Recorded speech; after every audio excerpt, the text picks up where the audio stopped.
Good afternoon, learners. My name is Atrey Sinha, Academic Officer English, National Institute of Open Schooling.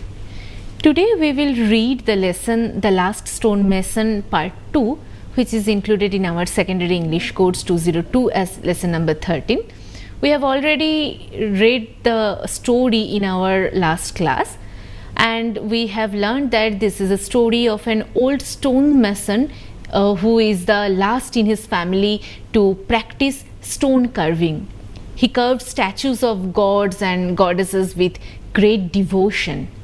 But younger generations are not so much interested in learning the craft. They prefer easier, faster jobs that bring more money. And the old mason fears that his art will vanish forever. He struggles with sadness and hope, and now it is to explore, will someone continue his legacy or will the craft die with him? That is about the story. And this story also focuses that traditional arts and crafts are an important part of our culture and heritage, but many of us are slowly disappearing. Why is this happening?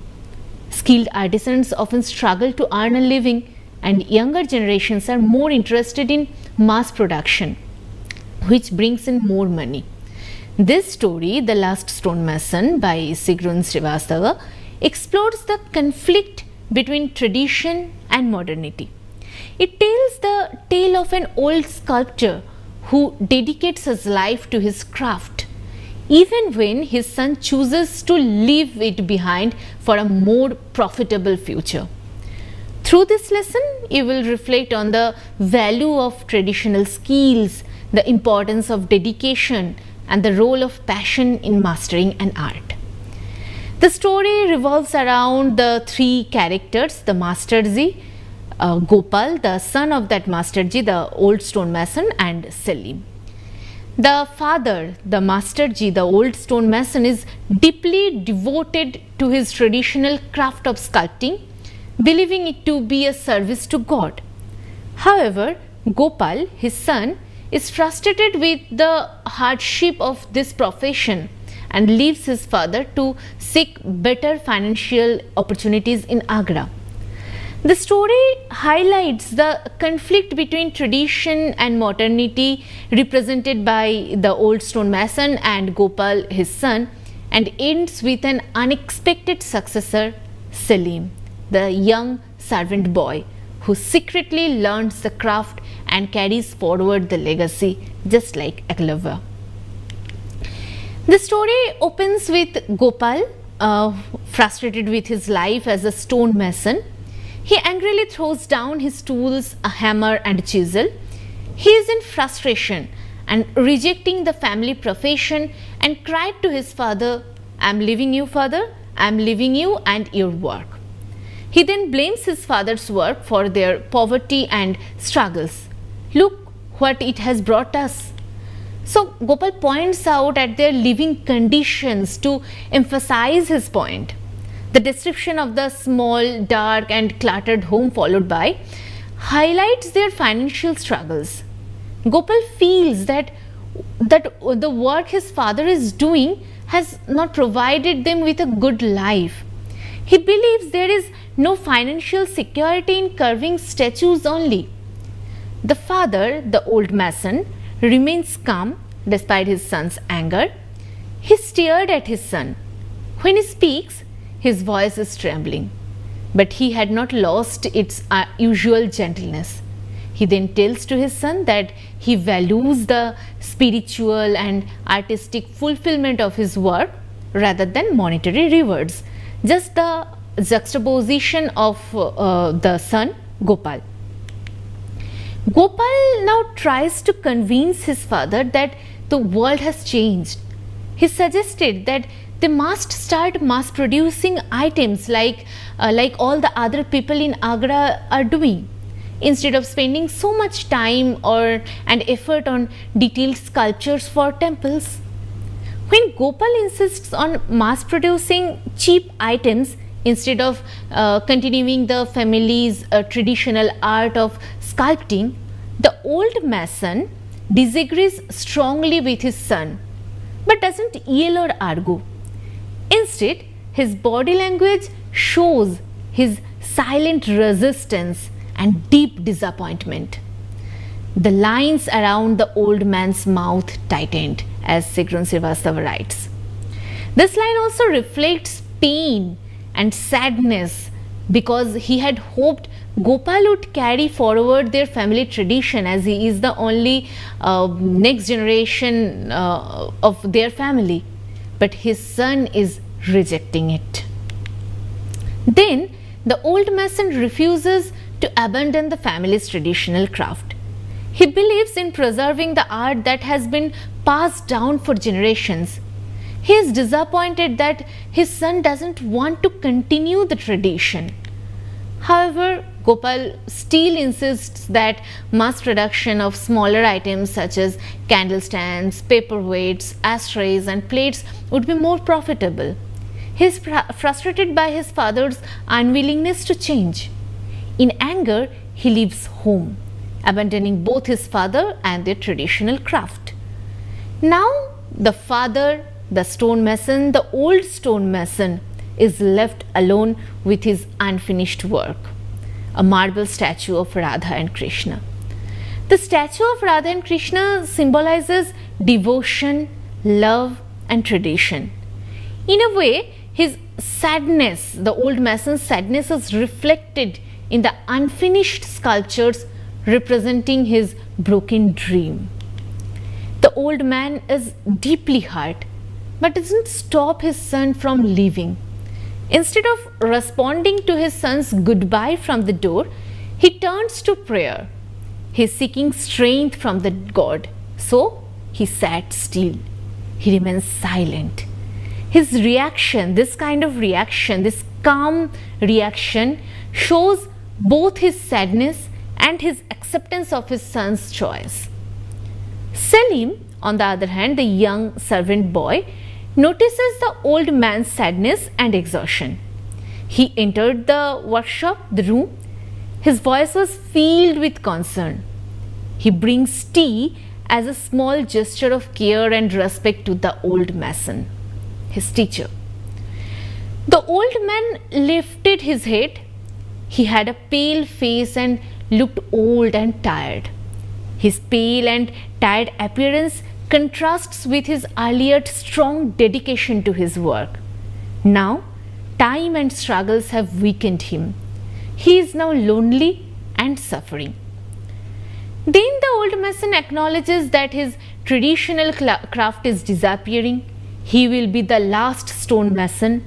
Everyone is now running after monetary profit, ignoring tradition. His own son, Gopal, is also one of them. So this old mason has no hope left. Now he will have to finish this sculpture all by himself.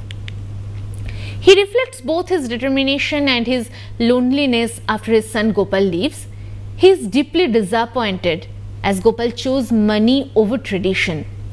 Again, it reinforces the old man's unwavering dedication to his craft, even if it means working alone. He says, I have very little strength. The old mason says that I have very little strength. This speech highlights the old man's physical weakness due to age as well as exhaustion. It also symbolizes his fading energy and the decline of his craft. Just like he is growing weaker, his art is also disappearing. He can't work with the chisel the way he used to do. Time has taken a toll on his abilities, his strength. It conveys a sense of frustration. He loves his work but can no longer do it as efficiently as before. Yet, even though his son has left him, he still wants to complete his final sculpture because he sees his work as a duty and a form of worship, a form of devotion. Carving takes too long a time. I have to finish the work and I will. This line shows his determination and dedication despite his struggles. The phrase "and I will" shows his strong willpower. He refuses to give up, no matter how difficult it is. Then the writer makes a sharp contrast between Gopal and Selim. He reveals that Selim is an orphan.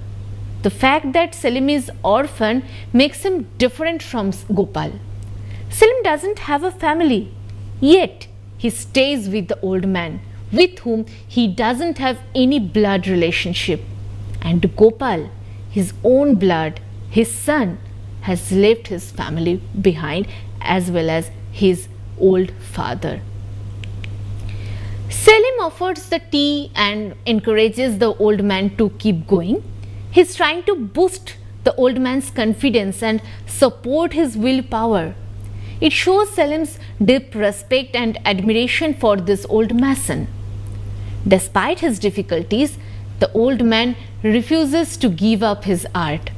His commitment to his craft is unwavering. So, he picks up his tools to continue his art. He pushes himself beyond his physical limits to complete the statue. For days together, the men work continuously without taking any rest, as the author writes. He knows this will be his final work, so the old man tries to complete the sculpture. But at the end, his body finally gives in to exhaustion. The loss of vision symbolizes his declining strength and his fading craft. Selim's concern for the old man is evident. This small act of kindness symbolizes Selim's deep respect and love for the old man. As he returned, he asked him to eat some food. On the other hand, the old man is on the verge of giving up. He is emotionally as well as physically drained. This moment contrasts with his earlier determination to finish his last sculpture, showing his internal conflict and despair. The old man still longs for his son despite knowing that Gopal was never truly passionate about the craft. He expresses regret and sadness over the fact that Gopal left, even though he was not a skilled artist. Gopal lacked the natural talent and passion needed for stone carving. The face and hands are often the most detailed and expressive parts of a sculpture, and Gopal struggled with them. He lacks artistic instinct. Sculpting is not just a skill, it is an innate talent that comes from the heart. Some things can be learned, but true artistry requires passion and devotion, which Gopal lacks. These lines shows that his pain is not just about losing an apprentice, but losing his own son. Selim understands that true artistry is not just a learned skill, but something that comes from within, from passion, from dedication and love for the craft. He values art for its deeper meaning rather than just its financial benefits. He emphasizes the idea that art is not merely about technique, but about the artist's inner connection to their work. The old man also agrees with Selim's insight. Then he makes a sharp contrast between true artistry and commercial work. Selim understands that true artistry is not just a learned skill, but something that comes from within, from passion and dedication. And the old man also agrees with Selim's insight.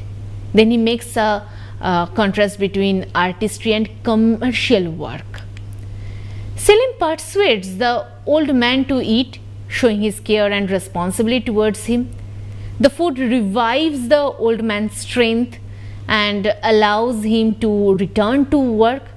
But despite his earlier words about giving up, he cannot abandon his sculpture. His love for his craft is too strong. His work becomes his last source of purpose and meaning. The old man has become increasingly dependent on prayer for strength and guidance. The old man is no longer just praying for himself, but also for his son Gopal. Despite Gopal abandoning him, the old man still loves and worries about him.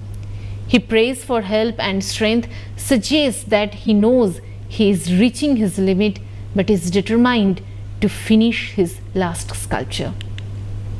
This chisel and hammer slipping from his hands symbolize his body giving up, even though his mind and spirit want to continue. His fainting represents the breaking point. He has pushed himself too hard and now he is powerless. After a while, the old man has regained consciousness after fainting due to exhaustion. The light cotton blanket symbolizes care. Selim has looked after him while he was unconscious. The sound of sculpting makes him hopeful. Someone is continuing the work he left unfinished. He questions himself, unsure if what he hears is real or a dream. The old man assumes that his son Gopal has come back to redeem himself and continue the family tradition. This moment reveals his deep desire for his son to return and embrace his heritage. The old man, still weak, rushed with eagerness and hope, expecting to see his son. However, he is shocked into silence when he sees the truth. It is Gopal. His initial reaction is disbelief and resistance. He cannot accept that someone other than Gopal is sculpting. Now, it is not Gopal. Then who is he? This Selim. He is stunned. The old mason is stunned because sculpting is an art that takes years to master. Yet this person is doing it skillfully. This unexpected twist changes the course of the story. The old man expected Gopal, but instead Selim, the humble servant, is the one continuing his legacy. At first he is shocked and possibly angry that a servant is working on his sacred craft. However, he quickly realizes the truth. Selim has the natural skill and dedication that even Gopal lacked. His whisper of Hai Ram is a mix of astonishment and divine realization, as if he understands that fate has chosen Selim as his true successor. The old man, after processing his emotions, accepts Selim as his legacy. By replacing his hand on Selim's shoulder, he symbolically acknowledges him as his true apprentice. Selim's humility and eagerness to learn show his deep respect for the craft. His secret practice for 2 years proves that he is dedicated and passionate about sculpting, unlike Gopal, who never truly had the talent. Selim acknowledges that he crossed a line by sculpting without permission. However, he understands that sculpting is more than just carving. It is an art, a form of worship and legacy. The old man truly accepts Selim as his successor and even calls him my son, showing that he now sees Selim as his true heir, not by blood but by heart. The phrase, "There is nothing I can teach you," means that Selim already possesses the natural talent, the innate talent and passion needed for the craft. The story ends on a hopeful note. The tradition will not die, as Selim has proven himself worthy. The old man's legacy will continue through Selim, who has genuine love and respect for the art. Now, that's all about the story, the gist of the story. We have already read in our last class. Now, I have only tried to summarize the whole thing to continue our today's lesson. After discussing the story, we had discussed the key themes. The key themes were the tradition versus modernization, then dedication to craft, family values, and also passing on knowledge. After that, we had discussed the key themes one by one, just like that tradition versus modernization. Under that, the old stone mason follows the traditional way of making statues by hand, This is a struggle between the old and new ways. He believes in patience, skills, and devotion to his craft. His son Gopal, however, wants to use modern techniques to produce items quickly and even more money. This creates a conflict between them, the struggles between old and new ways of art. Then we have dedication to craft. The old man loves his work. Even when his son leaves, he doesn't give up. He continues carving despite his weak health because he believes his work is a service to God. Selim too shows dedication by secretly learning the craft. His hard work and commitment prove that two artists do not work just for money. They work because they love what they do. The passion and perseverance in artistry. Then family values. The father and son have different opinions about their work. Instead of understanding the father's passion, Gopal chooses to leave. This creates sadness and loneliness for the old man. However, Selim, a servant boy, shows care and concern. He helps the old man when he is weak and continues his work. So, we learned the importance of understanding and cooperation. The last but not the least key theme of this lesson was passing on knowledge.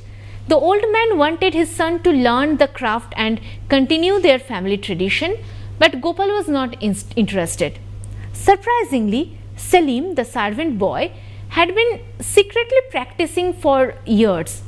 In the end, the old man realizes that true talent and passion cannot be forced. It must come from within. He happily accepts Selim as his successor because knowledge should be passed on to those who truly value it, no matter where they come from. So these were the four key themes we may find in this story. We will discuss the speaking skill and other grammatical portions of this lesson, but before that, let's have a short break.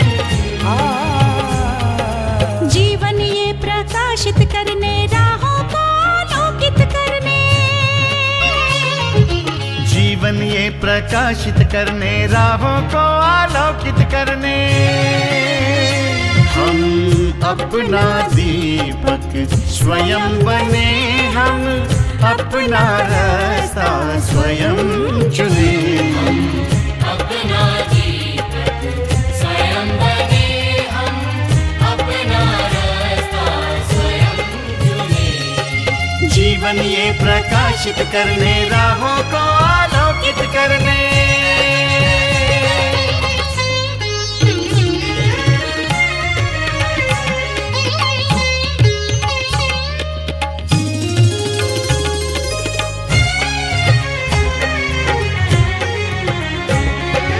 धन साधन समय की सीमा से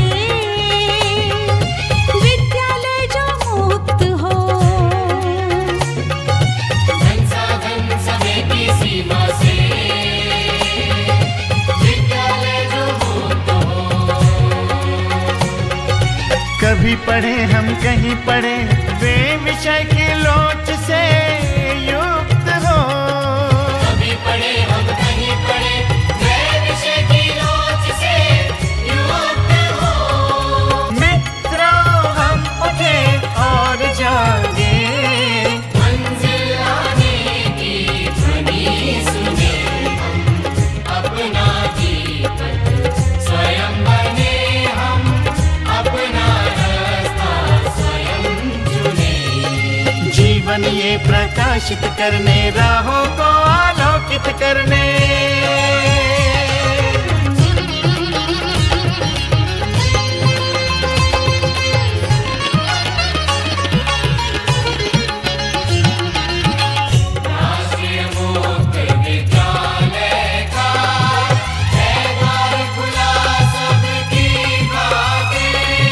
शिक्षा परीक्षा का अवसर एक बार ही क्यों मिलता फिर शिक्षा और परीक्षा का अवसर एक बार ही क्यों मिलता फिर दुनिया में इसके केंद्र बहुत, कोई मन चाहा केंद्र चुने, हम अपना जीवन स्वयं बने, हम अपना रास्ता स्वयं चुने, कोई मन चाहा केंद्र चुने,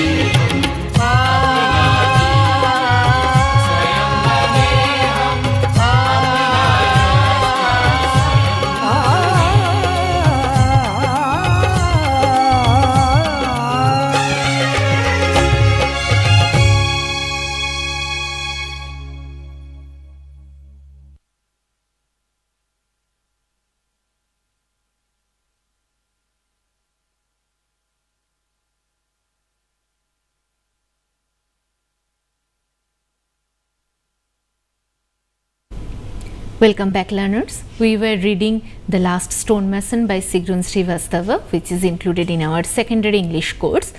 We have already discussed the story and the key themes once again as per the continuation of our previous class. Now we will talk about the speaking skills and speaking skills that are ingrained in this lesson. So, while speaking, we tend to use contracted forms like don't instead of do not, can't instead of cannot. So, you may see on the slide that there is the do not, and we make the shorter form that don't, D-O-N apostrophe T. So, we contracted the two words do not and make it one single word don't. Similarly, cannot, instead of cannot we can write can't, C-A-N apostrophe T. This type of formation are called contraction. So, while speaking we tend to use contracted forms in our daily life. Now, to show that we agree, we use some expressions. And what are those expressions? Like I agree, I think you are right, I think so, she is right. These are the some expression that we can use in our daily life to show our agreement with the person with whom we are now involved in the dialogue. So, what are those expressions for agreement? I agree, I think you are right, I think so, she is right. Similarly, for disagreement, we use expressions like I don't agree, I don't think so, I beg to differ, on the contrary. By using these phrases, you are fulfilling the purpose of disagreement, and also you seems more humble. So, while we are engaged in a discussion, we may use phrases like these that are shown on the slide. I don't agree, I don't think so, I beg to differ, on the contrary, for disagreeing with the person with whom we are in dialogue. So, these are the speaking skills. We have discussed the contraction and also phrases for agreement and disagreement in dialogue or in interaction.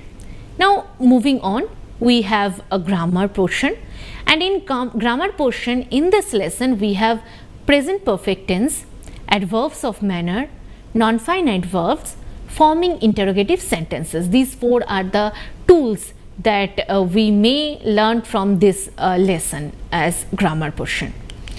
So, first there is the present perfect tense. You may look that on the slide that look, what it has brought us. These line is from the text, from the story itself. So the line is, look what it has brought us. So this action started in the past and affects the present. Look what it has brought us. The action started in the past and the effect is continuing till the present. Second line, we have kept up the tradition. We have kept up the tradition. So the tradition started long ago and continues till the present. Third, I have learnt this from my father. The learning happened in the past but is still important now. So these three sentences are written in the past perfect tense. Here in all these three sentences, the action has started long ago but the effects are still continuous in the present. So the sentence in the sentences you may see that has brought, have kept and have learnt are in bold. So, and these three are the verbs of these three respective sentences, and this has brought is constituted by the have verb, that is has that is formed as has with the subject id, the third person singular number, and brought is the past participle form of the verb, root verb bring. So has brought, this is the past perfect form or present perfect form of the verb bring. So look at look what it has brought us. So this sentence is converted into the present perfect tense. Similarly, have kept, have is the have verb, the auxiliary have verb, and kept is the past participle form of keep verb. Similarly, have learnt, I have learnt, have is the have verb and learnt is the third form, the past participle form of the learn verb. So look what it has brought us. We have kept up in the the tradition. I have learned this from my father. Here in these lines, has brought, have kept, have learned, all these three which are there in the bold form are the present perfect form of the verb, of the respective verb. So these sentences are in the present perfect tense, and to write a sentence in present perfect tense, we have to write the subject, then the present perfect format of the particular or the respective verb, and then the following, the rest of the sentences, the object. Moving on, we have the continuation of present perfect tense. So what is the use, what is the purpose of using the present perfect tense? So through present perfect tense we can construct by using has or have verb the past and the followed by the past participle form of the verb, and this is for actions that happened at an unspecified time before now, and that is not started now, that had started much ago and at an unspecified time. For actions that started in the past and continue into the present, and we use present perfect tense for recent actions with present effects. So these are the three times when we use present perfect tense in our writing: for actions that happened at an unspecified time before now, for actions that started in the past and continue into the present, and for recent actions with present effects. For this type of sentences we use present perfect tense by using has or have followed by the past participle form of the root verb. So that's all about the present perfect tense. Moving on, we have adverbs of manner. Now what is adverbs of manner? Adverbs of manner describe how an action is performed. They usually answer the question how. For example, let's have a sentence that I walk fast. First have the sentence that I walk. That is, I walk, that subject is there and a verb. Now if I say that I walk fast, then this describes how do I walk, How do I walk? Fast. So this fast is the adverb, and this is the adverb of manner. How an action is performed. If the word in the sentence shows how an action is performed, then we say that this adverb is the adverb of manner. Most of the adverbs of manner end in ly, just like carefully, quickly, quietly, something like that. So these are the adverbs of manner. Carefully, quickly, quietly are the examples of adverb of manner, and most of the adverbs of manner end in ly, and it usually answers the question how an action is performed. Now moving on to the non-finite verbs. There are three types of non-finite verbs in our English grammar. First, gerunds, then infinitives and participles. Gerunds. What are gerunds? Gerunds is the ing form of a verb which are used as a noun. So, gerunds are originally a verb with ing ending and used in the place of a noun. That's the most important thing. This is a verb with ing ending used as a noun. For example, you may look at the slide. Carving takes too long a time. Carving takes too long a time. Here carving is in bold. Carving, carve. So carve is a job, carve is a work. This is a verb. But when we use carving, just like a continuous tense, and placed it at the place of noun, then this is formed in gerund. So carving takes too long a time. What takes too long a time? The answer is carving. If we question with what WH words and then the answer comes, then the answer is a gerund. That the answer is a noun, most importantly, at the first place. And if that noun is a verb with ing ending, then it will be called a gerund. Clear? Next is infinitive. Infinitive is formed with to plus base verb. To followed by the base verb.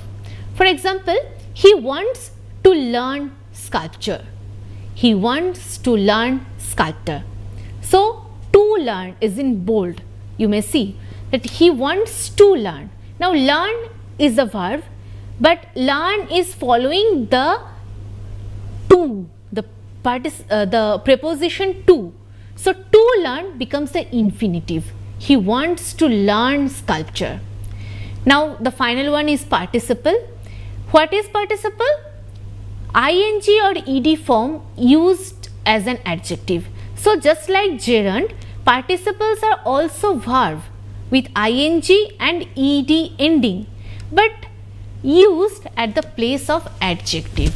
So, for example, the old man, tired and weak, kept working. So, the old man, tired and weak. Weak, the word weak in this sentence, if I ask you what is the part of speech of the word weak, if your answer is adjective, then you are right.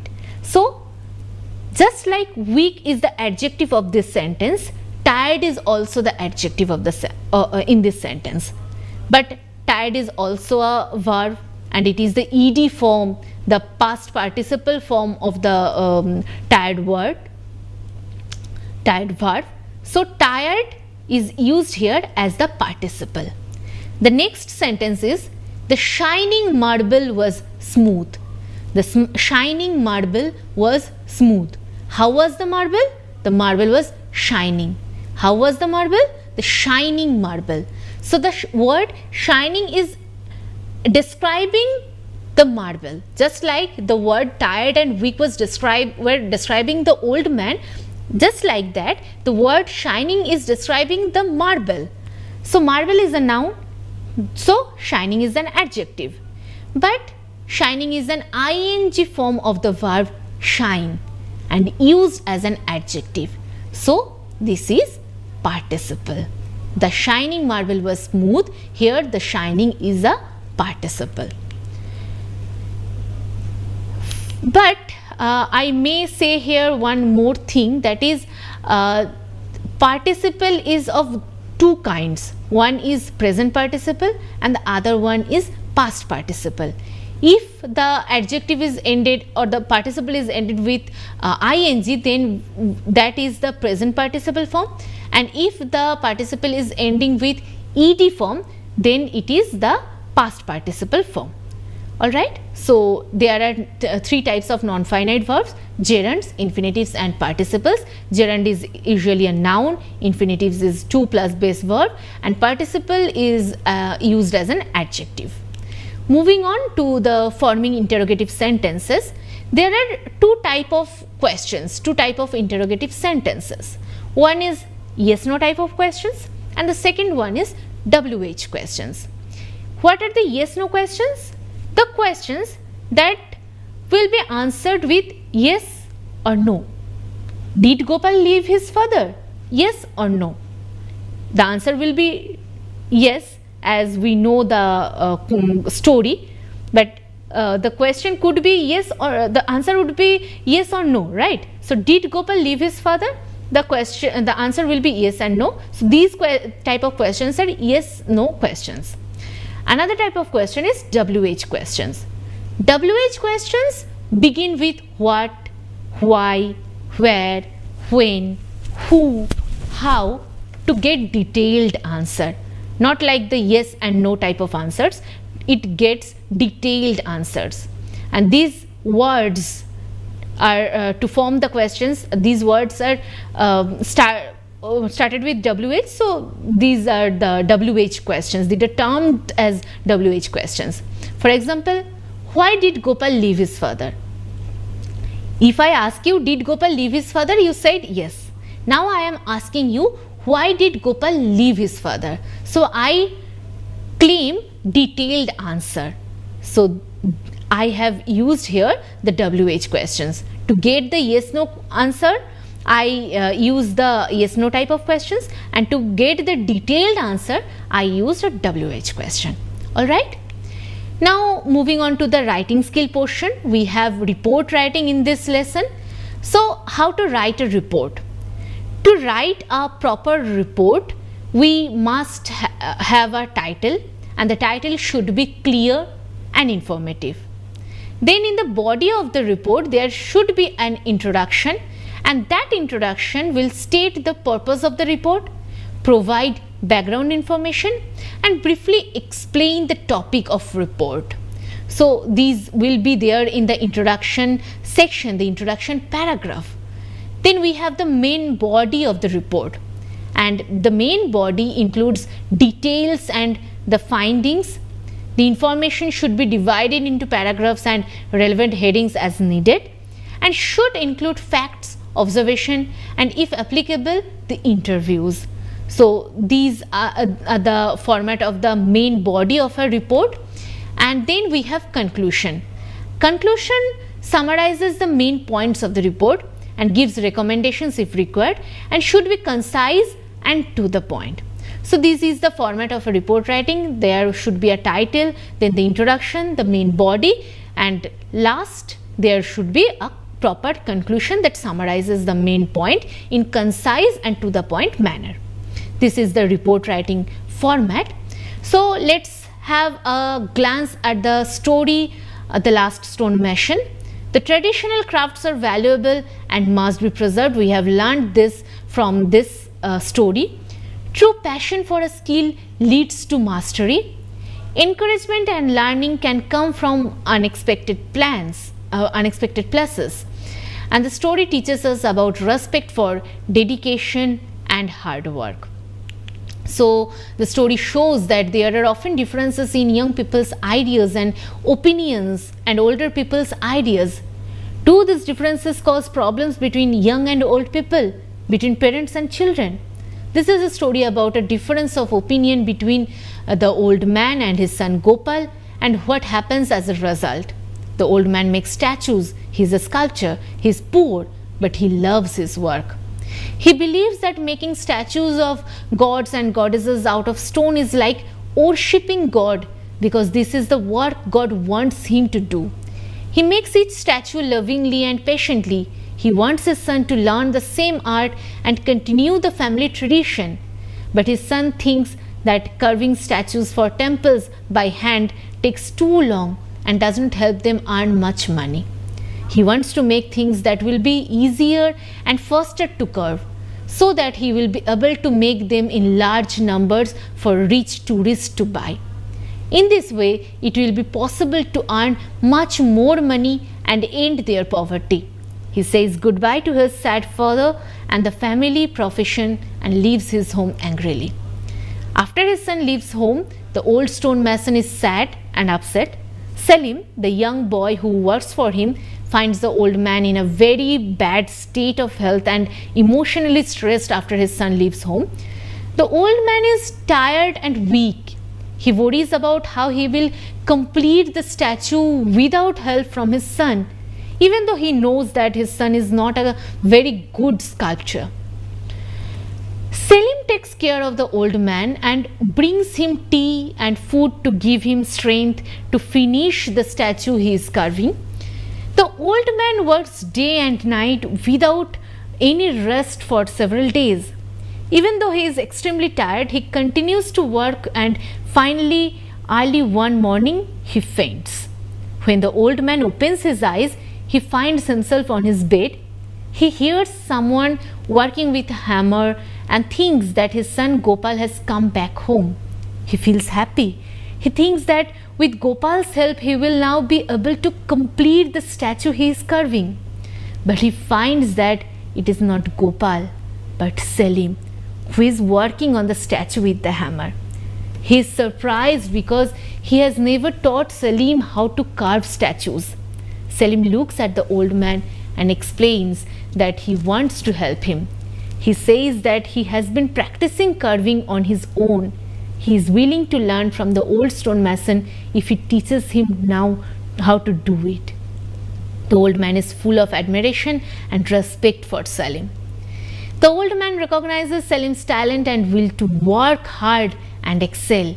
He tells Selim there is nothing he can teach him. He tells Selim that he will be one of the best stone masons in India. That's all about the lesson, The Last Stonemason by Sigrun Srivastava of our secondary English course. Thank you.